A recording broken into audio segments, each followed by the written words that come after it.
Hello दोस्तों, स्वागत है आपका द विजन एकेडमी शहडोल के ऑनलाइन प्लेटफॉर्म में। दोस्तों हम MPPSC प्रीलिम्स का यूनिट 5 कवर कर रहे हैं, जिसमें अभी हमने रिसेंटली में मध्य प्रदेश की पंचायती राज और नगरीय स्वशासन का वीडियो अपलोड किया है।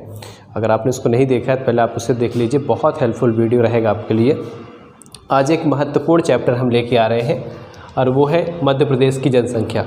दोस्तों प्रीलिम्स में हर साल जनसंख्या से 1 से 2 प्रश्न आपको देखने को मिल जाते हैं। कभी जनसंख्या घनत्व पूछ लिया जाता है, तो कभी ग्रामीण या शहरी जनसंख्या पूछ ली जाती है, ठीक है, कभी साक्षरता पूछ ली जाती है।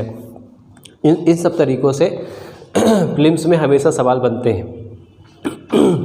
तो चलिए स्टार्ट करते हैं। मध्य प्रदेश की जनसंख्या पढ़ने से पहले सबसे पहले आपको कुछ बेसिक टर्मिनोलॉजी पता होनी चाहिए कि जैसे जनसंख्या क्या होती है, जनसंख्या किसे कहते हैं, ठीक है, या जनगणना क्या होती है। इसके अलावा जनसंख्या घनत्व किसको कहते हैं, साक्षरता दर कैसे निकाला जाता है, लिंगानुपात क्या है, लिंगानुपात कैसे निकालते हैं, वो सारा हम पहले उसका पूरा थ्योरी डिस्कस करेंगे। देखिए जनगणना, सबसे पहले सब जनगणना किसे कहते हैं। तो जनगणना क्या है भाई, निश्चित समय अंतराल में समस्त जनों की आधिकारिक गणना जनगणना कहलाती है। क्लियर, मतलब इसमें 2 चीज़ों को होना ज़रूरी है कि एक निश्चित समय अंतराल के बाद होना चाहिए, जैसे हमारे यहाँ प्रत्येक 10 साल में जनगणना होती है, तो निश्चित समय अंतराल में होनी चाहिए और आधिकारिक गणना होनी चाहिए। क्लियर, उसे हम कहते हैं जनगणना। तो बात समझ में आ गई, जनगणना क्या है, निश्चित समय अंतराल में समस्त जनों की आधिकारिक गणना ही जनगणना कहलाती है। ठीक है, अगर हम इसके इतिहास को उठाकर देखें तो भारत में पहली बार जनगणना 1872 में हुई थी और उस समय वायसराय कौन था, तो लॉर्ड मेयो। ठीक है, पहली बार अगर जनगणना हुई है तो 1872 में हुई है और वो लॉर्ड मेयो के शासनकाल में हुई है। ठीक है, लेकिन यहाँ से दूसरा प्रश्न आ जाता है कि 10 की एवं व्यवस्थित जनगणना, क्लियर, 10 की एवं व्यवस्थित जनगणना 1881 में चालू हुई है और वो किसके समय हुई है, लॉर्ड रिपन के समय हुई है। तो यहाँ से 2 क्वेश्चन बनते हैं कि जनगणना किसके टाइम में चालू हुई, तो 1872 में चालू हुई लॉर्ड मेयो के समय में, लेकिन नियमित या व्यवस्थित जनगणना कब से चालू हुई, वो चालू हुई 1881 में लॉर्ड रिपन के समय में। तो दोनों अलग अलग पॉइंट है, ध्यान रखिएगा। उसके बाद अगर मध्य प्रदेश की बात करें तो मध्य प्रदेश अस्तित्व में आने के बाद 2011 की जो जनगणना है वो 6वीं जनगणना है। क्लियर, मध्य प्रदेश के अस्तित्व में आने के बाद जो 2011 की जनगणना है वो मध्य प्रदेश के लिए 6वीं जनगणना थी। क्लियर, क्योंकि 1 नवंबर 1956 को मध्य प्रदेश बना है, उसके हिसाब से देखेंगे तो ये 6वीं जनगणना है। 2011 की जो जनगणना है वो भारत की 15वीं जनगणना है। अगर ओवरऑल देखें, ओवरऑल अगर पूरे भारत की जनगणना देखें तो 2011 की जो जनगणना है वो 15वीं जनगणना है। ठीक है, लेकिन अगर हम स्वतंत्र भारत की बात करें, स्वतंत्र भारत 1947 के बाद अगर हम बात करें तो स्वतंत्र भारत की ये 7वीं जनगणना है।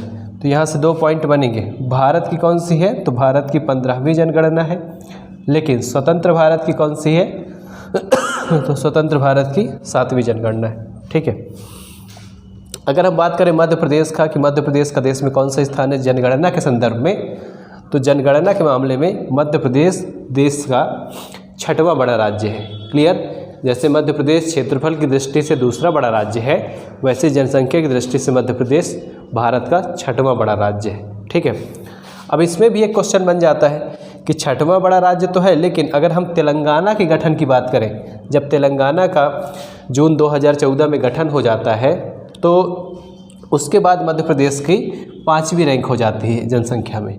तो अगर 2011 के हिसाब से पूछेगा तो 6वां नंबर है, लेकिन अगर पूछे तेलंगाना के बाद का बताइए तो तेलंगाना के बाद उसकी जो पोजीशन है जनसंख्या में 5वें नंबर पे आ जाती है। ठीक है, तो ये कुछ मैंने बेसिक पॉइंट आपको बताए हैं इतिहास के तौर पे, आप इनको थोड़ा ध्यान रखिएगा।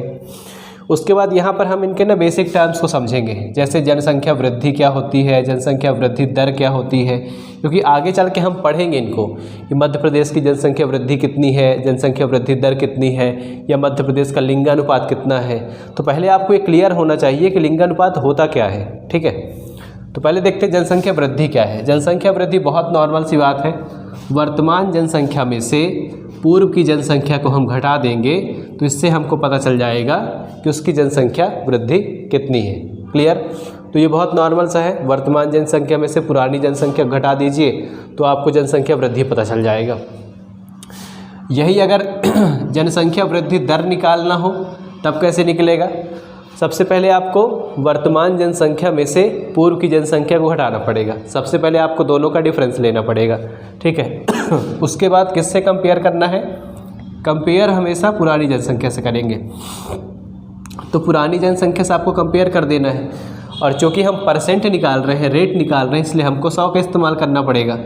तो वर्तमान जनसंख्या माइनस पूर्व की जनसंख्या बटे पूर्व की जनसंख्या गुणे 100 कर देंगे तो इससे हमको जनसंख्या वृद्धि दर पता चल जाएगा, ठीक है। उसके बाद बहुत इंपॉर्टेंट है लिंगानुपात। लिंगानुपात क्या होता है भाई?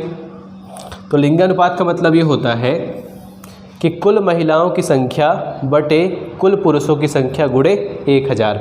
अगर लिंगानुपात का सूत्र हम देखें तो कुल महिलाओं की संख्या बटे कुल पुरुषों की संख्या गुणे 1000 करने से हमें लिंगानुपात पता चल जाता है।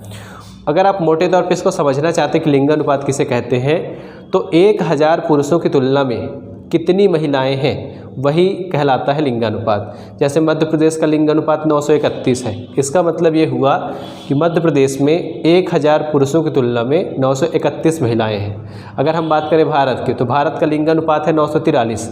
इसका मतलब ये निकला कि भारत में 1000 पुरुषों की तुलना में 943 महिलाएं हैं। इसका ये मतलब होता है। उसके बाद हम बात करें शिशु लिंगानुपात की। शिशु लिंगानुपात क्या होता है? तो शिशु लिंगानुपात का मतलब ये होता है कि 0 से 6 वर्ष की बालिका अपॉन 0 से 6 वर्ष के बालक गुणे 1000। लगभग वैसे ही है जैसे महिला पुरुष का था, वैसे बालिका और बालक का हो जाएगा। लेकिन ध्यान रखिएगा 0 से 6 साल दिया जाता है शिशु लिंगानुपात में, उसके ऊपर सारे लिंगानुपात में काउंट किए जाएंगे। उसके बाद एक और इम्पॉर्टेंट टर्म है जनसंख्या घनत्व। जनसंख्या घनत्व क्या होता है? यही बहुत आसान है। जनसंख्या घनत्व का मतलब ये होता है कि कुल जनसंख्या बटे कुल क्षेत्रफल, ठीक है। अगर आपको किसी भी जगह की जनसंख्या घनत्व निकालनी है तो आप ये देख लीजिए कि वहाँ की कुल जनसंख्या कितनी है और बटे आप क्या कर दीजिए, कुल क्षेत्रफल कर दीजिए। अगर आपको मध्य प्रदेश का जनसंख्या घनत्व निकालना है तो आप मध्य प्रदेश की जनसंख्या 7, 26, 26, 809 बटे मध्य प्रदेश का कुल क्षेत्रफल 308, 252 दोनों को डिवाइड कर देंगे तो आपको 236 मिल जाएगा, जो कि मध्य प्रदेश का जनसंख्या घनत्व है, ठीक है। तो इसको कैसे निकालते हैं जनसंख्या घनत्व? और अगर आप और समझना चाहते हैं, बहुत प्रैक्टिकल समझना चाहते हैं जनसंख्या घनत्व क्या होता है, तो 1 किलोमीटर लंबाई और 1 किलोमीटर चौड़ाई, ठीक है, उस क्षेत्र में कितने लोग निवास कर रहे हैं वही उस क्षेत्र का जनसंख्या घनत्व कहलाता है, ठीक है। उसके बाद है साक्षरता दर। साक्षरता दर क्या होती है वो भी देख लेते हैं। तो साक्षरता दर कैसे निकालते हैं? साक्षरों की संख्या बटे 7 प्लस आयु की जनसंख्या गुणे 100। क्लियर? कितने साक्षर हैं उसमें से 7 प्लस आयु के कितनी जनसंख्या है गुणे 100 कर देंगे तो हमें साक्षरता दर पता चल जाएगी, ठीक है। जब तक कि आपको टर्म्स पता नहीं होंगे तब तक आप इनको ठीक से समझ नहीं पाएंगे। उसके बाद है शिशु मृत्यु दर। शिशु मृत्यु दर क्या है कि 1 वर्ष में मृत बच्चों की संख्या। क्लियर? शिशु मृत्यु दर क्या है?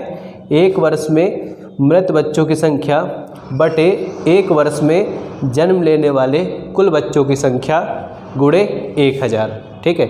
इससे आप क्या निकाल सकते हैं? शिशु मृत्यु दर निकाल सकते हैं। क्लियर? तो अभी हमने केवल इसकी थ्योरी डिस्कस किया है कि जनसंख्या घनत्व क्या है, लिंगानुपात क्या है, जनसंख्या वृद्धि दर क्या होती है। अभी हमने इसको समझा है, अब हम इनके पूरे डेटा को समझेंगे। क्लियर?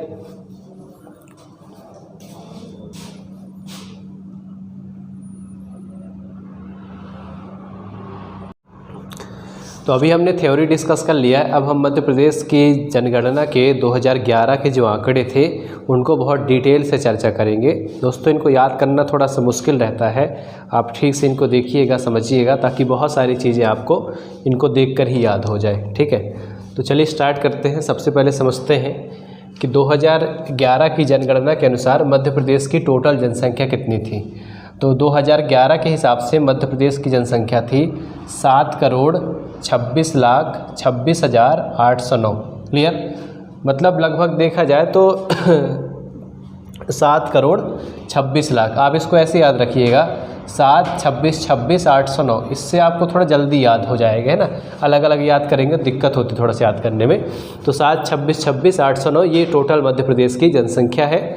और ये मध्य प्रदेश की जनसंख्या भारत की जनसंख्या का कितना % रिप्रेजेंट करती है, तो 6%।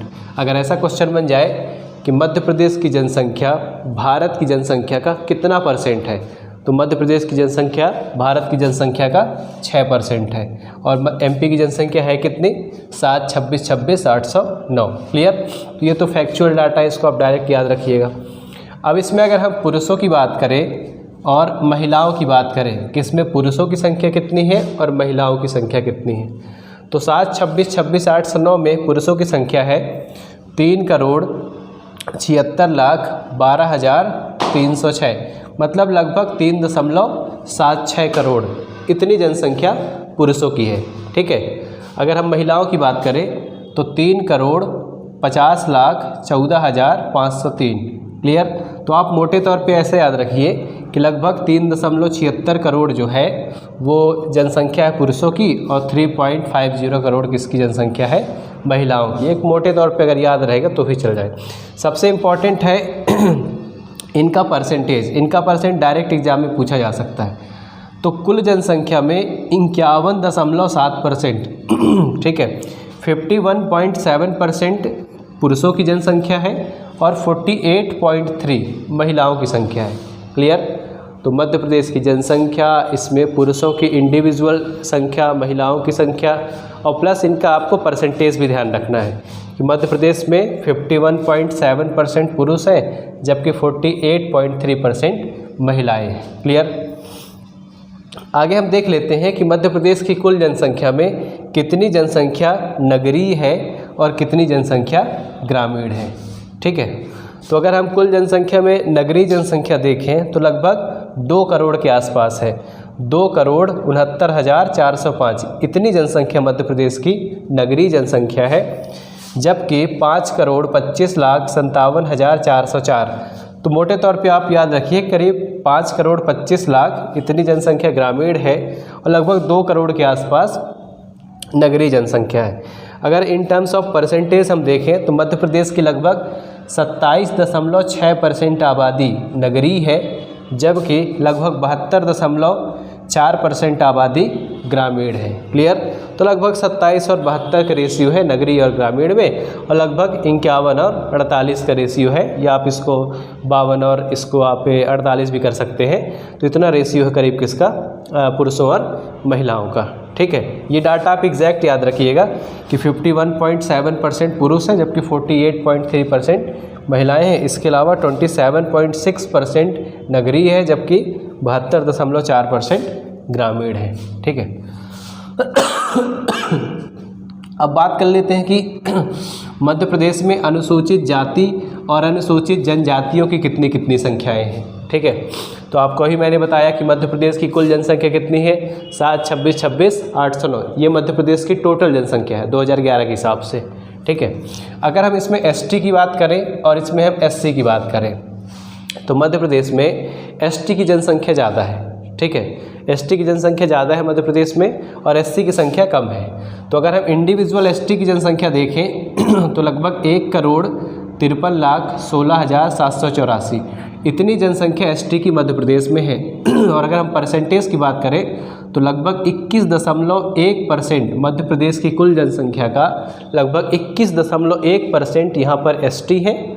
और अगर हम एससी की बात करें तो 1,13,42,320 इतनी जनसंख्या मध्य प्रदेश में एससी की है। अगर हम परसेंटेज में बात करें तो 15.6% जनसंख्या एससी की निवास करती है मध्य प्रदेश में। अगर हम ओवरऑल देखें कि एसटी एससी दोनों मिलाकर तो लगभग 36.7% आबादी एसटी एससी की मध्य प्रदेश में निवास करती है। क्लियर। तो ये डाटा आप डायरेक्ट याद रखिएगा कि मध्य प्रदेश में लगभग 21.1% या मोटे तौर पर लगभग 21% आबादी एसटी की है और लगभग 15% या 15.6% आबादी एससी की है। ठीक है। अब देख लेते हैं कि मध्य प्रदेश में सबसे ज़्यादा जनसंख्या किस ज़िले में है और सबसे कम जनसंख्या किस ज़िले में है। तो यहाँ मैंने बनाया है सर्वाधिक जनसंख्या वाले ज़िले और इधर मैंने बनाया है न्यूनतम जनसंख्या वाले ज़िले। ठीक है। तो मध्य प्रदेश में सर्वाधिक जनसंख्या वाला ज़िला है इंदौर। इंदौर की जनसंख्या मध्य प्रदेश में सभी ज़िलों में सबसे ज़्यादा है और इंदौर की जनसंख्या है 32,76,697। मोटे तौर पे आप इनका इतना याद रखिए कि इंदौर की जनसंख्या लगभग 32 लाख के आसपास है। ठीक है, तो 32 लाख इंदौर की जनसंख्या, तो सबसे बड़ा ज़िला है जनसंख्या के मामले में इंदौर। उसके बाद दूसरा है जबलपुर। जबलपुर की जनसंख्या लगभग 24 लाख है। अगर आप एग्जैक्ट डाटा देखेंगे तो 24,63,289 इतनी जनसंख्या जबलपुर में है। तो इंदौर में 32 लाख, जबलपुर में 24 लाख। इसके बाद तीसरा स्थान है सागर का। सागर की जनसंख्या है 23,78,458। क्लियर। तो इंदौर, जबलपुर, सागर ये 3 सर्वाधिक जनसंख्या वाले ज़िले हैं। और भोपाल जो है, भोपाल चौथे नंबर पे आता है और भोपाल की जनसंख्या है 23,71,061। क्लियर। तो जनसंख्या के मामले में भोपाल चौथे नंबर पर आता है। भोपाल से बड़े 3 ज़िले कौन कौन हैं? सबसे ज़्यादा इंदौर में 32 लाख, उसके बाद जबलपुर में 24 लाख, सागर में 23 लाख और भोपाल में भी 23 लाख। क्लियर। ये सर्वाधिक जनसंख्या वाले ज़िले हैं। इसके बाद अगर बात करें न्यूनतम जनसंख्या वाले ज़िले, तो जब से निवाड़ी ज़िला बना है तो वो न्यूनतम जनसंख्या वाला ज़िला हो गया है। तो सबसे कम जनसंख्या निवाड़ी की है, लगभग 4 लाख के आसपास। ठीक है, निवाड़ी की जनसंख्या 4 लाख है। उसके बाद दूसरे नंबर पे है आगर मालवा। आगर मालवा की जनसंख्या है 4,80,000। ठीक है, तो निवाड़ी की सबसे कम है 4 लाख, उसके बाद आगर मालवा की है 4,80,000। क्लियर। तीसरे नंबर पे आता है हरदा। हरदा की जनसंख्या है 5,70,465। क्लियर। तो मोटे तौर पे आप ऐसे याद रखिए कि लगभग 5 लाख के आसपास हरदा की जनसंख्या है। आगर मालवा का लगभग 4,80,000 है, जबकि निवाड़ी का 4 लाख है। उसके बाद अपना उमरिया ज़िला। हमारे उमरिया ज़िले की जनसंख्या है 6,44,758। क्लियर। तो उमरिया हमारा चौथे नंबर पे आता है और उमरिया की जनसंख्या है 6,44,758। क्लियर। तो ये मैंने अभी दोस्तों कुछ फैक्चुअल डाटा बताए हैं। इन डाटा को आप याद रखिएगा, डायरेक्ट एग्ज़ाम में पूछे जाते हैं, सारे बहुत महत्वपूर्ण हैं। अभी हम आगे इनके जनसंख्या घनत्व, साक्षरता सभी पे बारी बारी से चर्चा करेंगे।